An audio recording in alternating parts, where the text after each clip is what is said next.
દર્શક મિત્રો, હું છું પરમાર અનિશા. તમે જોઈ રહ્યા છો લોક સામના ન્યૂઝ. તો જોઈએ આજના સમાચાર પંચમહાલથી અમારા રિપોર્ટર સાહિલ પઠાણ સાથે. ખેડા તાલુકાના મંગલિયાણા ગામનું સ્મશાન વર્ષો પહેલા પાણીના કોતરની વચ્ચે બનાવવામાં આવ્યું હતું.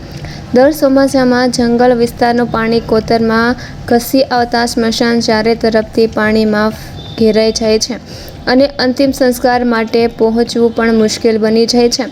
સતત પાણીના પ્રવાહને કારણે સ્મશાનનો પાયો નબળો પડી ગયો છે અને સમગ્ર માળખું જર્જરિત બન્યું હોવાનું ગ્રામજનો જણાવી રહ્યા છે.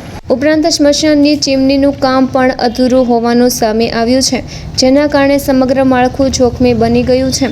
ચોમાસા દરમિયાન કોઈનું અવસાન થાય તો પાણીના કારણે સ્મશાન સુધી પહોંચી શકાતું ન હોવાથી ખુલ્લી જગ્યામાં અંતિમ સંસ્કાર કરવાની ફરજ પડે છે.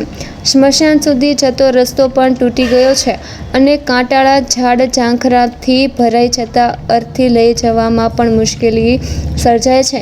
ગ્રામજનોએ તંત્ર સમક્ષ જર્જરિત સ્મશાનને સુરક્ષિત સ્થળે સ્થળાંતર કરી નવું સ્મશાન ગૃહ બનાવવાની તેમજ ત્યાં સુધી પહોંચવા માટે મજબૂત રસ્તાની તાત્કાલિક વ્યવસ્થા કરવાની માંગ કરી છે. તો ફરી મળીશું એક નવા સમાચાર સાથે. ત્યાં સુધી જોતા રહો લોક સામના ન્યૂઝ.